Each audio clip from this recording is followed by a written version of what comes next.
Buenos días. Días, no, ya no son días, ya son tardes. Buenas tardes, amados hermanos, amada iglesia. Damos las gracias en esta hermosa tarde nuevamente por la oportunidad que nos das de llegar hasta tu casa, hasta tu hogar, para compartir la palabra del Señor por medio de las contingencias que estamos pasando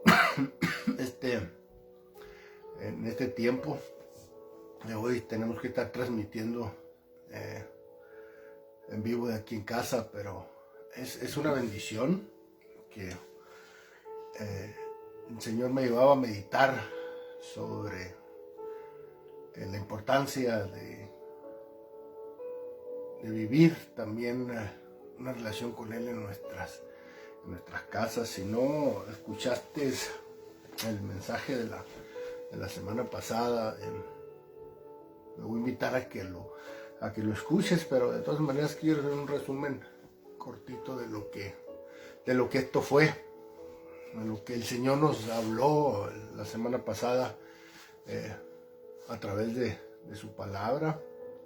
No sé si tú lo pudiste escuchar, si lo pudiste sentir. Fue una palabra que bendijo en lo personalmente mi vida, y espero lo haya hecho de la misma manera en la tuya. Y por si no lo escuchaste, la semana pasada el Señor nos habló sobre la segunda plaga que atacó al pueblo de Egipto. Nos hablaba de la prueba de la plaga de las ranas. Y cómo Faraón, por su egoísmo, por su egocentrismo, por no querer reconocer que Dios es el único que tiene control de todas las cosas, decide posponer la liberación de esta plaga de su pueblo. Decíamos que Moisés le dice a Faraón: dime cuándo quieres que ore para que las ranas sean quitadas del pueblo. Y Faraón dice: mañana.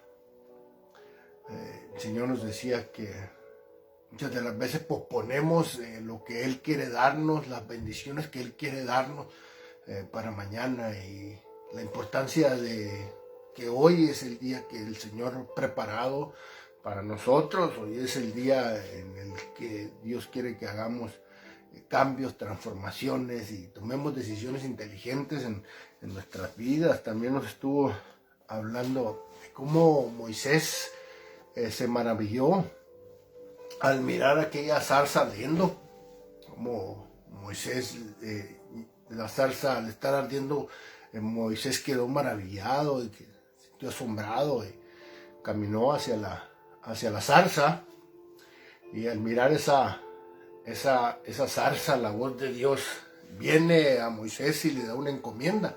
Y la importancia de este punto, y lo que el Señor nos decía en este punto, es que no solamente Moisés se quedó ahí maravillado mirando la zarza que no se consumía, sino que él escuchó la voz de Dios, y al escuchar la voz de Dios fue y hizo el mandato que Dios le había hecho.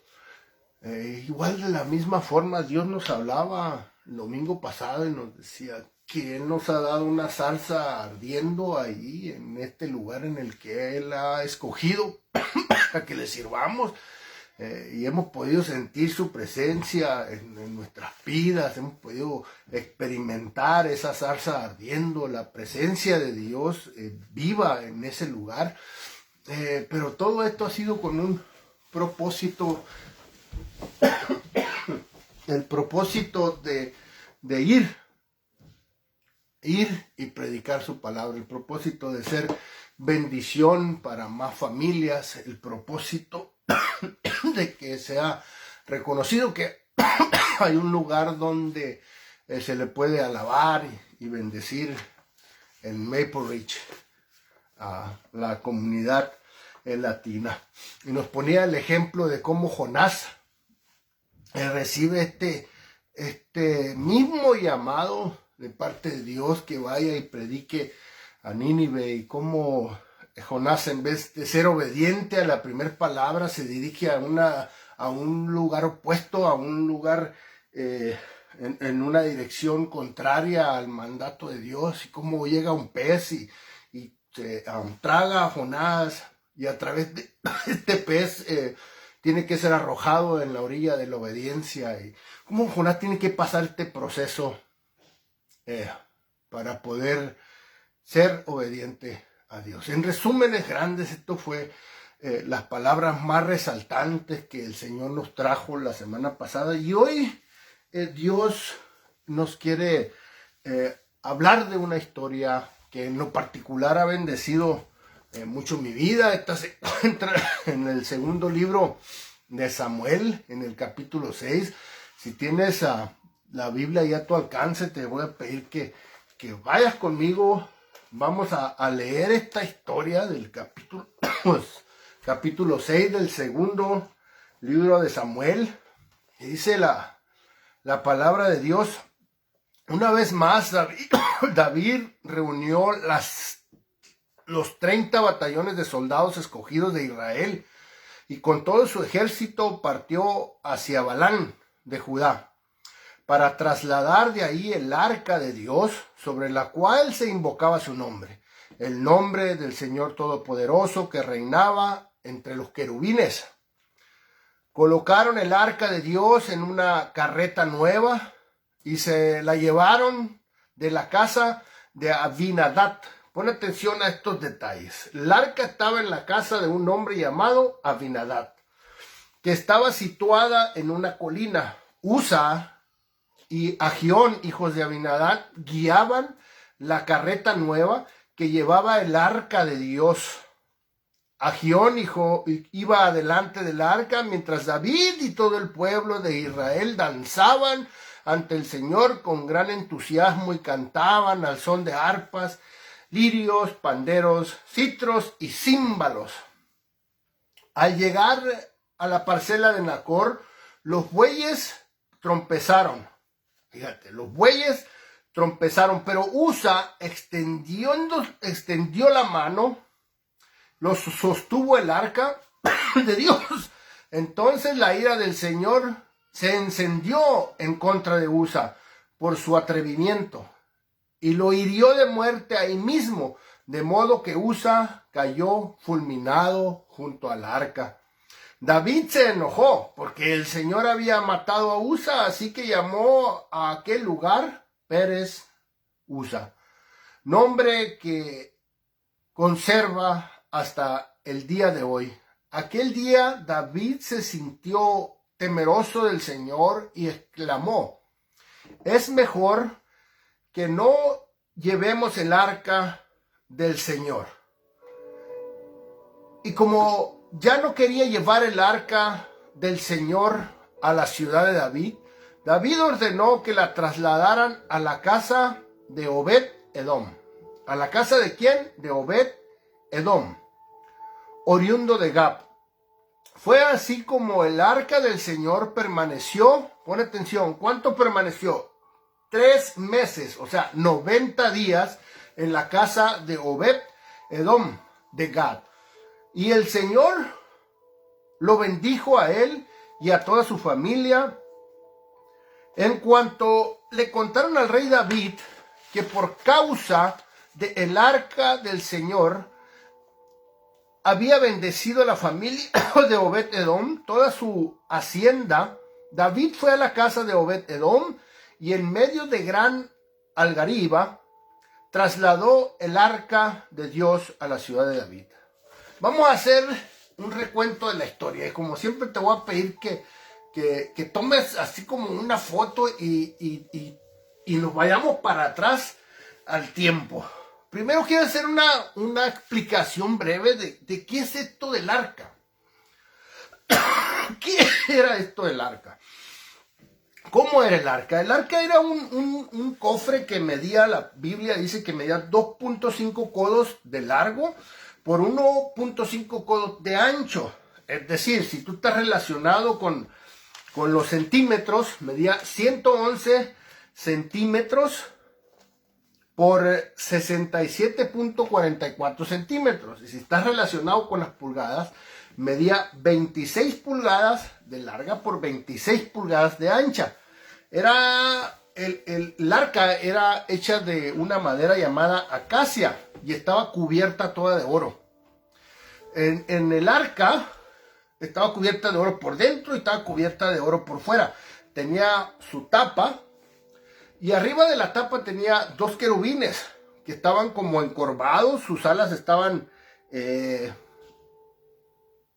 como agazapadas y los dos querubines estaban de frente arriba de la tapa del arca. A lo largo del arca cruzaban dos varas o dos postes que atravesaban por dos argollas a lo largo del arca, que también eran de madera de acacia y que también estaban forrados completamente de oro. En estos dos postes, los levitas o sacerdotes tomaban el arca y era la instrucción precisa que Dios había dado para que el arca fuera trasladada de un lugar a otro. Recuerda esto. Esa era la instrucción precisa cómo el arca debía de moverse, sujeta de estos dos grandes postes solamente por aquellos servidores del templo. Ahora, ¿qué se guardaba dentro del arca? En el arca se guardaban las tablas de Moisés, o sea, los 10 mandamientos. Se guardaban también una vara de Aarón que estaba brotada y una jarra de oro. Estos eran los utensilios que contenía adentro el arca. En esa jarra de oro se dice que había unas piezas de maná, del maná con el que Dios sustentó al pueblo de Israel mientras estaba en su trayectoria en el desierto. Entonces, ¿qué simbolizaba el arca? El arca simbolizaba literalmente la presencia de Dios. Cuando el arca era trasladada mientras el pueblo de Israel estaban en el desierto, una nube que representaba la presencia de Dios se movía sobre el arca. O sea, la presencia de Dios literalmente estaba todo el tiempo sobre el arca.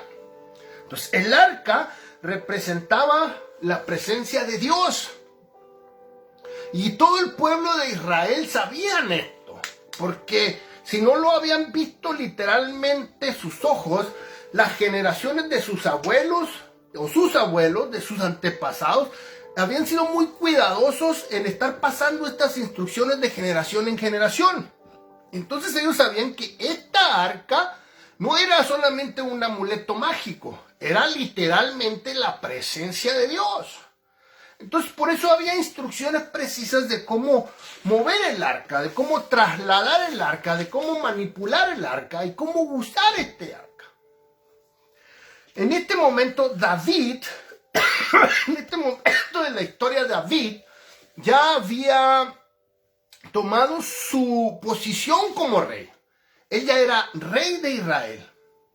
Y como era el rey de Israel, él quiere empezar a hacer las cosas bien, quiere que el pueblo sea bendecido. Y tiene una muy buena voluntad. Él dice, ¿por qué el arca está en la casa de este hombre llamado Abinadab? El arca ya tenía 20 años, hermano, pon atención. El arca tenía 20 años en la casa de este hombre llamado Abinadab. Porque hacía 20 años atrás, el arca había sido secuestrada por los filisteos en una batalla. Dios trajo plagas a los filisteos. Entonces los filisteos toman la decisión de regresar al arca porque sentían que estaba trayendo maldición a su pueblo. Entonces regresan el arca, pero ya no había templo. El templo había sido destruido.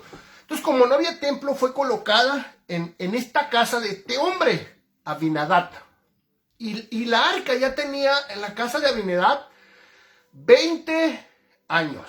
¿Cuánto? Pon atención, tenía 20 años en la casa de Abinadab. 20 años que no estaba cerca del pueblo de Israel.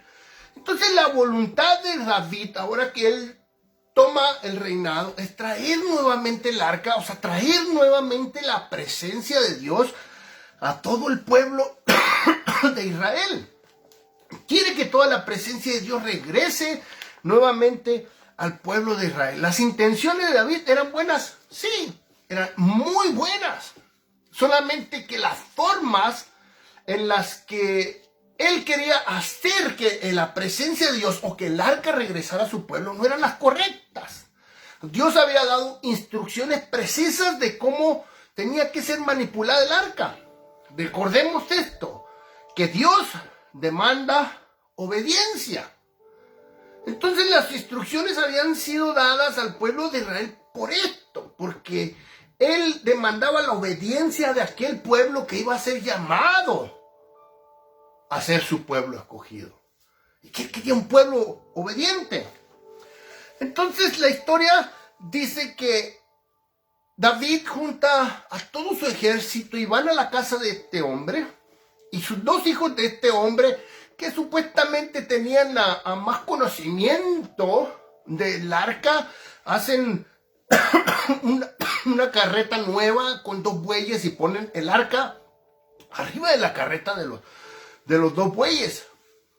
Y había gran gozo. Leíamos en la palabra de Dios que venían cantando címbalos y venían tocando arpas y venían bailando y venían danzando, y había un gran alboroto y había una gran felicidad porque el arca estaba a punto de regresar nuevamente a Jerusalén, a todo el pueblo de Israel. Y había un gran alboroto y una gran alegría. Y venían todos caminando, todo el ejército de David, y David venía danzando, pero en el camino la carreta cae en un hoyo y hace esto la carreta. Entonces Ur, uno de los hijos de Abinadab que iba cuidando el arca, hace esto para detener el arca, porque el arca estaba a punto de caerse, y él estira su mano para detenerla, y en ese momento dice lo que acabamos de leer, que Ur cae muerto. Murió en ese momento. ¿Por qué? ¿Por qué murió? Las intenciones de David eran buenas. Él quería traer la presencia de Dios al pueblo de Israel. Pero las formas no eran las correctas. A veces solamente las intenciones no valen. A veces las intenciones, podemos estar llenos de buenas intenciones, pero no ser las correctas. La Escritura nos dice que a veces pedimos y pedimos mal. No está mal el pedir, no está mal el orar. Es la forma de cómo lo hacemos. Y la forma en la que David estaba queriendo traer el arca no era la forma correcta. Entonces este hombre, Ur, cae muerto al instante. Y David detiene todo aquel alboroto, detiene la música, detiene la adoración, detiene la danza. Y dice, a ver, deténganse. Y dice en la Escritura, lo que acabamos de leer, que David se molesta. David se molesta con Dios porque acaba de matar a uno de sus servidores. Y dice, entonces yo no voy a llevar el arca al pueblo, porque ¿cuántos van a morir en el camino de aquí a que el arca llegue allá? Entonces están en ese conflicto de que si lo llevan o no llevan el arca. Y en eso David voltea hacia un costado y estaba un granjero que se llamaba Obed Edom. Y ese granjero estaba presenciando aquel gran alboroto, porque me imagino, o sea, todo el ejército de David iba ahí. No estamos hablando de uno o dos hombres o tres o cuatro, no, era todo el ejército, estaba atrás del arca y había gran alboroto, había mucha danza. Entonces yo me imagino, era como un gran desfile, pues.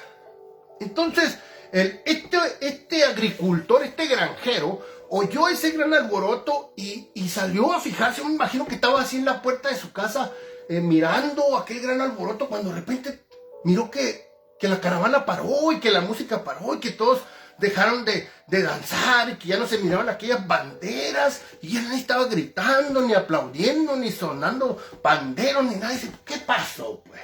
Y dicen por ahí, esto me lo encontré yo por allá en algunos archivos escondidos, que aquel granjero era argentino, y que cuando miró eso dijo, che, ¿qué pasa por allá? Y le habló a la señora, oiga, che, ven. Y le habló a los hijos, nenes, vení.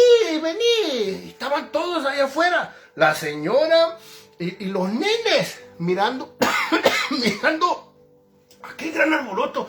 Y en eso el rey David voltea y mira a la familia de Obed-Edom, al granjero, en una pequeña finquita ahí. Y David estaba en ese conflicto de que ya no quería que más hombres se murieran en el transcurso de regresar el arca al pueblo de Jerusalén o a la ciudad de Jerusalén. Entonces voltea y dice, dejemos el arca aquí en la casa, en esta granja. Y empiezan a caminar hacia la casa de Obed-Edom, el granjero argentino. Y empiezan a caminar hacia allá y Obed le dice a la señora, uy, estamos fritos. Estamos fritos, no estamos listos para recibir a un rey. Mirá la mesa, mirá la sala, cómo está toda desordenada. Niños, junten los juguetes, porque el rey David viene, échenlos para abajo de la mesa y avienten todo para abajo del tapete, que se mira un poquito presenciable la casa, porque viene el rey David a nuestra casa. Y entró aquella gran desesperación en ese momento, y llega el rey y le dice, ¿sabe quién soy yo? Y él dijo, Obed-Edom, claro que lo conocía, porque había muchas historias ya de David. Y dice, sí, eres el rey David. Y le dice, ¿sabes qué? Tengo un pequeño conflicto, le dice David.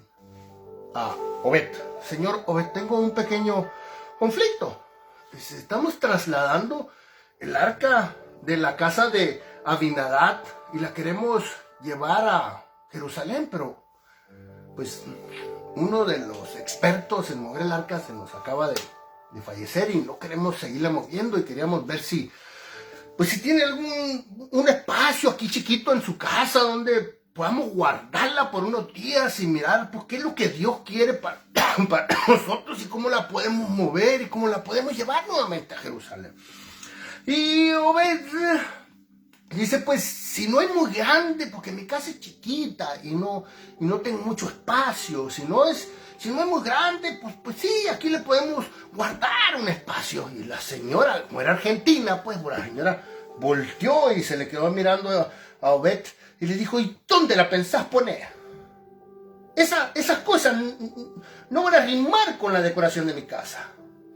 Y por ahí dice que ahí fue un conflicto entre Obed y la señora, ¿no? De que la arca no iba a dar con la decoración de la casa. Pero bueno, al final trajeron el arca y el arca es colocada. La señora por ahí le buscó un lugarcito donde pudiera combinarse con todos los muebles y le agarró un florerito y le puso un florerito arriba y total la decoró ahí, la acomodó bonita para que no rompiera con la decoración que estaba en su cuarto. Y el tiempo sigue pasando. David se regresa a Jerusalén. Y dice la escritura, dice la historia que acabamos de leer, que el arca duró 3 meses en la casa de Obed-Edom. Pon atención, el arca duró 3 meses. ¿Cuánto? 3 meses, 90 días en la casa de Obed-Edom. 90 días en la casa de aquel hombre. Solo 90 días el arca estuvo en la casa de ese hombre. Fíjate que la Biblia hace mucho énfasis en esto de la presencia de Dios en las casas. Recordamos lo que decía al principio, que el arca representa la presencia de Dios. Cuando Jesús vino aquí a la tierra, cuando Jesús anduvo aquí en la tierra, miramos que Jesús estuvo visitando a muchas casas. Jesús enseñaba en las casas. A Jesús le gustaba entrar a las casas, le gustaba estar dentro de las familias. Miramos el ejemplo cuando Jesús fue y visitó la casa de Pedro en Lucas capítulo 4, versículos 38 y 39. Jesús llegó a la casa de Pedro y sanó a su suegra, trajo sanidad física a una enfermedad en la casa de Pedro. También miramos cuando Jesús fue a visitar la casa en Capernaum. Jesús trajo resurrección en ese día. Lucas 5:17. Trajo resurrección en esa casa. También miramos que Jesús fue y visitó a Leví a su casa. Jesús llevó arrepentimiento a la casa de Leví. Y dijo esta gran frase: yo no he venido a salvar a justos, sino a pecadores. Yo no he venido a llamar a justos, sino a pecadores al arrepentimiento. Jesús también estuvo en la casa de Simón. Cuando una mujer entró arrodillada, no sé si recuerdas esta escena, entró arrodillada. Jesús había entrado a esta casa y el dueño de la casa en aquel tiempo se acostumbraba a que cuando había un invitado se le arrimara una vasija para que se limpiaran sus pies, sus sandalias.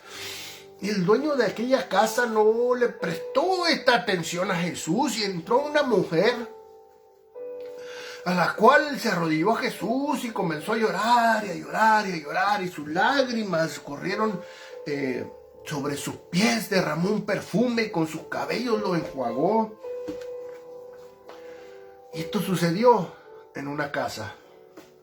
También miramos el ejemplo de Zaqueo, aquel chaparrito que tuvo la valentía de subirse a un árbol para poder mirar a Jesús, y Jesús le dice: Zaqueo, baja de ahí porque hoy me es menester ir a tu casa. Y podemos seguir mirando más ejemplos de que Jesús le gustaba hacer contacto con las personas en las casas, con la familia. Y no solamente esto. Miramos el ejemplo de este hombre de Obed-Edom, que la presencia de Dios estuvo en su casa. El punto es que cuando la presencia de Dios, cuando Jesús, cuando nosotros, cuando tú, cuando yo dejamos entrar la presencia de Dios, la presencia de Jesús a nuestras casas, hermano, cosas grandes suceden. A veces vamos a la iglesia y sentimos la presencia de Dios en ese lugar y damos gloria a Dios por ello, porque podemos alabarle, porque podemos bendecirle. Pero no solamente basta esto. Es importante también que tú y que yo invitemos a la presencia de Dios en nuestras casas. Dios quiere estar en tu casa. Jesús quiere entrar a tu casa, quiere tener restauración en tu casa, quiere darte sanidad a tu casa, quiere darte salvación a tu casa. El Señor quiere tener una relación íntima contigo en tu casa. Y yo te garantizo que si tú abres las puertas de tu casa a la presencia de Dios, cosas grandes van a suceder. Y no lo digo yo, lo dice la palabra de Dios. Lo dicen todos estos ejemplos que te acabo de leer. Lo dice el ejemplo de Obed-Edom. Si tú le abres la presencia de Dios, si tú abres tu casa a la presencia de Dios, cosas grandes van a pasar en tu casa. Si tan solo 90 días te hago este reto, 3 meses, 3 meses, 3 meses busca la presencia de Dios en tu casa. Que tu casa empiece a ser diferente. Que en tu sala esté la Biblia y no solamente como un amuleto, no solamente como algo decorativo, sino que para cuando tú vayas y te sientes en la sala de tu casa y la mires, la escudriñes, la leas. Que en los baños de tu casa no te metas con el teléfono a ver qué es lo que está sucediendo en las redes sociales y a ver cuántos likes he alcanzado. Pon libros educativos que llamen la presencia de Dios, aún en tu baño, en tu recámara. Te puedes ir a la noche, acostarte a orar y en la mañana levantarte orando. 90 días, te invito a que busques la presencia de Dios en tu casa. 90 días y cosas grandes van a suceder. Mira lo que sucedió en 90 días en la casa de Obed-Edom. Dice el versículo 11 del capítulo 6 del segundo libro de Samuel. Y fue así como el arca del Señor permaneció 3 meses en la casa de Obed-Edom. 3 meses, 90 días. Y el Señor lo bendijo a él y a toda su familia. Otra vez, 3 meses y el Señor lo bendijo a él y a toda su familia. Obed-Edom buscó la presencia de Dios en su casa. El arca estaba en su casa, la presencia de Dios estaba en su casa. Y él cuidó de la presencia de Dios, le buscó un lugar ahí en su casa, le puso flores, la decoró y cambios comenzaron a suceder en su casa a causa de la presencia de Dios. Mira, la esposa, cuando él llegaba de trabajar, cuando él llegaba de labrar su tierra, su esposa ya no le reclamaba. Su esposa lo estaba esperando ya con un caldito ahí calientito. Su esposa se volvió más amorosa, se volvió más comprensiva con él. Su esposa estaba más atenta de sus necesidades. Y no solo eso, hermanos.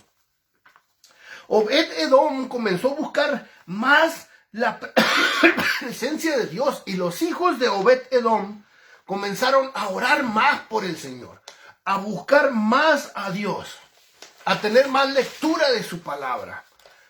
Ya solitos iban y le decían a mamá, no hagas nada, ahora nosotros te vamos a limpiar la cocina. Se levantaban y ellos tendían solitos su cama. En su cuarto nunca había calcetines tirados por aquí o por allá. Entraba Obed-Edom y miraba el cuarto de sus hijos y decía, wow, ¿qué está pasando aquí? ¿Qué es lo que está sucediendo? ¿Por qué este cambio? Y Obed-Edom se dio cuenta que la presencia de Dios que estaba en su casa estaba generando cambios en toda la familia, estaba trayendo bendición a la familia. Y no solamente estoy hablando de la integridad familiar, de la unión familiar, del amor dentro de la familia hacia esposa, hacia hijos, hacia el padre o el padre hacia los hijos. Hubo muchas cosas más, hubo más bendición porque la presencia de Dios estaba en la casa de Obed-Edom. Dice que las bendijo, o sea, los bendijo a él y a sus hijos, bendijo toda su casa, bendijo toda su finca.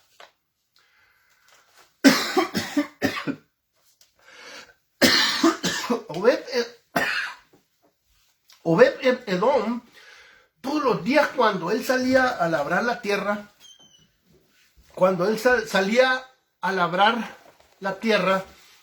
él traía flores para su esposa, traía un ramo de flores frescas, y había flores en la sala, y había flores en la recámara, y había flores en el baño, y se despertaba, hacía un aroma bonito, un aroma profundo, un aroma fragante. Había paz en la casa de Obed-Edom. No había contiendas, no había preocupaciones, no había riñas, no había gritos, había tranquilidad. Obed-Edom terminaba de hacer su trabajo y él quería correr hacia su casa, porque quería estar en su casa, porque quería estar percibiendo la presencia de Dios en aquel lugar, en su casa. Él se le hacía largas las horas de su jornada laboral porque quería correr hacia su casa y estar en su casa, estar con su esposa, disfrutar a sus hijos juntos de la presencia de Dios. Y esto trajo bendición, porque cuidó la presencia de Dios, porque pudo abrazar la presencia de Dios. Y también, ¿sabes qué? Trajo bendición en lo material. Los animales que tenía en la granja, Obed-Edom, no quiere saber tú que lo que sucedió con los animales. Las vacas. Las vacas ya no necesitaban que las ordeñara, solitas corrían a dejarle la leche porque ya no podían cargar con ella. Las vacas ya no tenían un ternerito, tenían 4 o 5 terneros, muchos terneros, muchos becerritos, pues. Las ovejas normalmente traen de 1 o de 2, no, las ovejas de Obed-Edom, 5 así, 1, 2, 3, 4, 5 en cada parto. Los cochis, los cerditos, los marranitos, engordaban en 2 meses, se ponían listos para la tazanga, para las carnitas. Las gallinas que no ponían huevos, ahora parecían de esas máquinas lanzapelotas, así, uno tras otro, huevo tras huevo. La bendición, a causa de buscar la presencia de Dios, llegó en todos los aspectos a la casa de Obed-Edom. Las hortalizas que él sembraba ya parecía bosque, ahí parecía una selva. Las hortalizas, los rábanos crecían grandes, las papas gigantes, las ramas de las uvas tocaban hasta el suelo así porque crecían como sandías. Y todo esto llegó a oídos del rey. Llegó a oídos del rey David. Porque todo esto se empezó a divulgar alrededor de los vecinos, se empezó a ver alrededor de los vecinos de la granja de Obed-Edom. Los vecinos empezaron a mirar cómo la granja de Obed-Edom estaba habiendo una transformación, no solamente adentro del hogar, no solamente en la intimidad del hogar, sino afuera del hogar. Resplandecía la granja de Obed-Edom. Cuando tú buscas la presencia de Dios en tu casa, no solamente hay cambios internos, sino cambios externos que pueden tocar tus vecinos.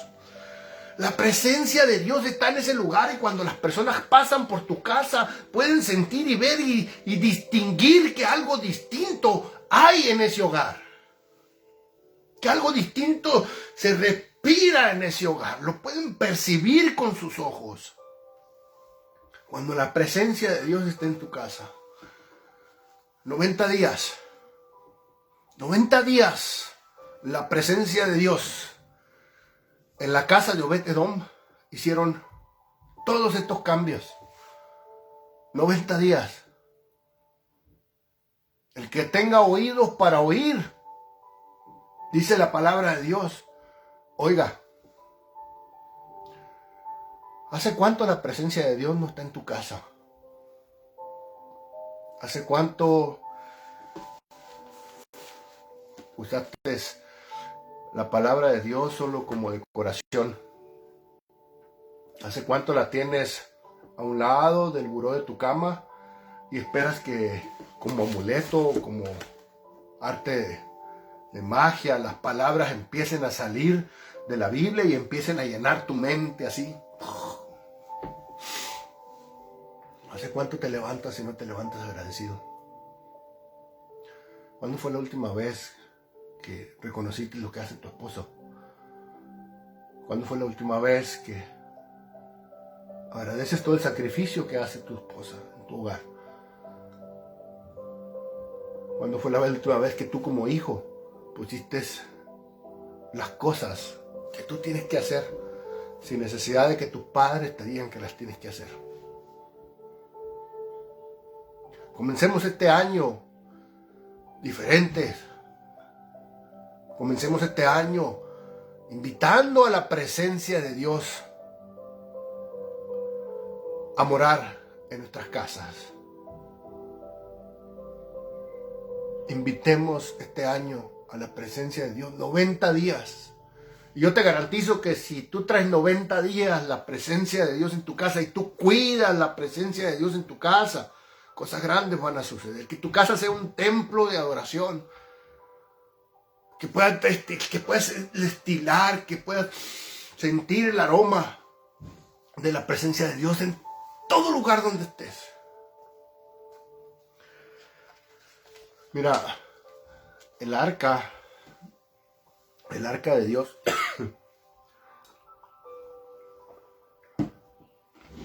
Yo te dije al principio que había estado ya en casa de alguien más.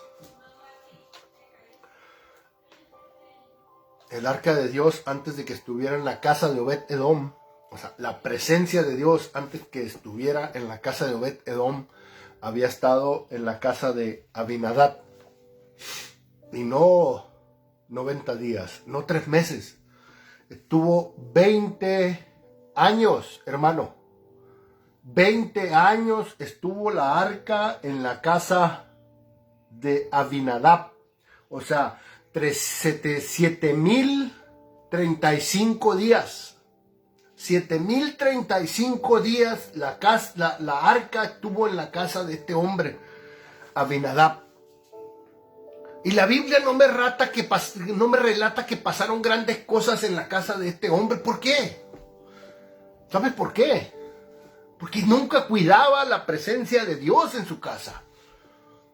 20 años tuvo el arca en su casa. Y nunca nada extraordinario sucedió. 3 meses estuvo en la casa de Obed-Edom. Y cosas grandes pasaron. Cambios drásticos sucedieron.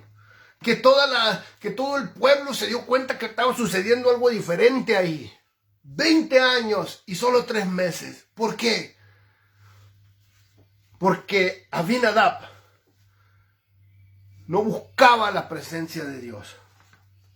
Recurría a ella solamente como un amuleto.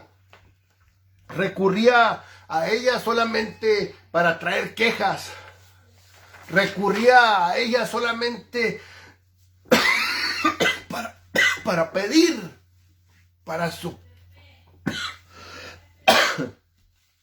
pedir para sus propias necesidades, para su propio orgullo. 20 años en la casa de Abinadab. 20 años que solamente él se la pasó quejándose enfrente del arca. Yo me imagino esto, yo me lo imagino, que el arca estaba en la casa de Abinadab y él le faltaban el agua, le faltaban los frijolitos y corría hacia el arca y se postraba ahí en el arca y empezaba ahí al arca a pedirle que hubiera más frijoles. Pero luego se levantaba el arco, de donde estaba el arca se levantaba y le comenzaba a gritar a la esposa o le comenzaba a gritar a los hijos y comenzaba a maldecir en su casa. 20 años viviendo de esta manera miserable. 20 años quizás que todos los días nunca se acercó a buscar la presencia de Dios con sinceridad, con agradecimiento, con pureza de corazón. 20 años sin buscar realmente la presencia de Dios, sin buscar el reino de Dios. A mí la palabra de Dios me dice, Jesús lo dijo, buscar primeramente el reino de Dios y su justicia, y todas las cosas irán llegando por añadidura. Cuando nosotros queremos que las cosas sean añadidas y luego empezar a buscar la presencia de Dios, es la mala forma y pueden pasar 20 años y nada sucederá. Pero cuando lo hacemos de la forma correcta y empezamos a buscar la presencia de Dios, todas las cosas vienen siendo añadidas poco a poco en nuestras vidas. Busca primeramente el reino de Dios. Busquemos el reino de Dios. Abramos nuestras casas, abramos nuestros corazones a la presencia de Dios. Busquemos la presencia de Dios. 90 días. Deja que 90 días la presencia de Dios esté en tu casa. Que sea un lugar santo, un lugar puro, un lugar sin contiendas, un lugar sin gritos, un lugar con armonía, un lugar lleno de perdón, lleno de amor. Y las cosas vendrán siendo añadidas cada día más. A veces nosotros queremos ir a las naciones, predicar, cantar, hacer grandes cosas para ser reconocidos, para que digan que hacemos algo grande para Dios. Y queremos ser reconocidos aquí y allá. Nada de esto va a suceder si primero no tenemos la presencia de Dios nosotros en nuestras casas. Primero Dios nos prepara en el hogar. Primero Dios nos prepara en nuestras casas para que seamos administradores de la presencia de Dios aquí en nuestros hogares. Cuando nosotros logramos administrar la presencia de Dios en nuestra casa, si nosotros somos fieles en lo poco, Dios nos pondrá en lo mucho. Y podremos ir y ser administradores de la presencia de Dios, no solamente a esta comunidad a la cual Dios nos ha llamado, sino tener más alcance a las naciones. Pero primero tenemos que administrar la presencia de Dios en nuestros hogares.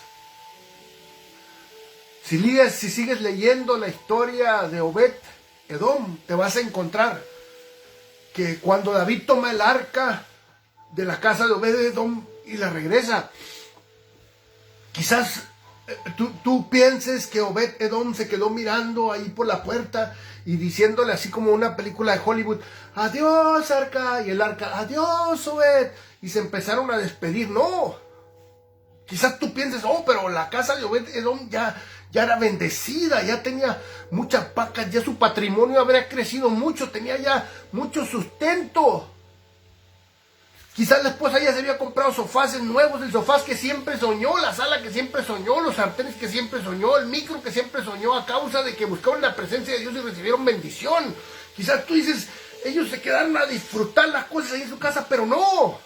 Si tú sigues leyendo la historia, te darás cuenta que Obed Edom le dijo a su esposa y les dijo a sus hijos: empaquen todo porque nos vamos tras el arca, nos vamos tras la presencia de Dios. Y dejaron todo lo material, dejaron aquella gran granja próspera, aquellos grandes ganados que Dios les había dado. Se quedaron ahí y se fueron detrás del arca buscando la presencia de Dios.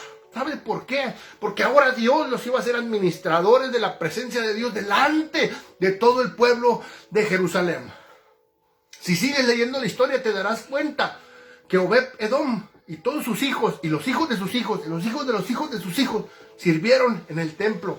Y fueron grandes, y fueron robustos, y fueron buenos para el servicio en el templo. A Obed Edom se le entregaron las puertas del sur. Obed Edom estaba a cargo de las puertas del sur. Él decidía quiénes eran los que podían entrar al lugar santísimo y hacer presencia o presenciar el arca en aquel lugar. Y no solo eso, Obed Edom se volvió un adorador. Pero tú dices: ¿cómo si era un granjero que solamente usaba el asadón? Que solamente usaba la cuenta de solamente sabía usar los bueyes. Obed Edom se volvió un adorador. Empezó a adorar a Dios con instrumentos musicales. Cuando la presencia de Dios está en tu casa, en 90 días, Dios te vuelve un adorador. Estés donde estés. Cuando la presencia de Dios esté en tu casa, tú puedes levantar tus manos con libertad y comenzar a adorar a Dios. 90 días. 90 días la presencia de Dios. Y fueron bendecidos. No solamente los hijos directos de Obed Edom, sino los hijos de sus hijos. A veces actuamos de una manera egoísta. Y queremos solamente las cosas que a nosotros nos traen satisfacción, las cosas que a nosotros nos hacen sentir bien. Y no miramos más hacia allá, no miramos más hacia enfrente. ¿Qué le vamos a dejar a nuestros hijos? Yo me pongo a pensar, ¿qué les voy a dejar a mis hijos? A los hijos de mis hijos, a los hijos de mis hijos. ¿Qué legado les estoy dejando? ¿Qué legado les estás dejando a tus hijos? Lo material se va a ir. Pero cuando la presencia de Dios, cuando tú les dejas la presencia de Dios, cuando tú les enseñas a vivir la presencia de Dios, siempre estará con ellos. Y aunque se desvíe, la promesa está. Ninguno fue arrebatado en las manos de Jesús. Y ninguno lo será. Pero es tu decisión. Yo no puedo ir a tu casa a invitar la presencia de Dios. Tú eres la única responsable de mover la presencia de Dios en tu casa. 90 días. Señor, te damos gracias por tu palabra. Gracias por tu promesa, Dios. La promesa de que tú siempre has estado con nosotros, que nunca nos vas a dejar y nunca nos vas a desamparar. Te pido por cada hogar, Padre, que representa nuestra iglesia, por cada sala, por cada cocina, por cada baño, por cada recámara, que tú seas llenando, Dios, cada rincón de nuestros hogares, que podamos ser buenos administradores de tu presencia en nuestros hogares, que podamos día a día, Dios, buscar tu presencia, buscar tu armonía, evitar el conflicto. Ayúdanos, bendícenos y guárdanos, para que podamos ser administradores de tu presencia en nuestra comunidad y aún en las naciones. Te lo pedimos en el nombre de Jesús. Amén. Que el Señor te bendiga, hermanos. Los extraño a todos. Esperamos pronto vernos.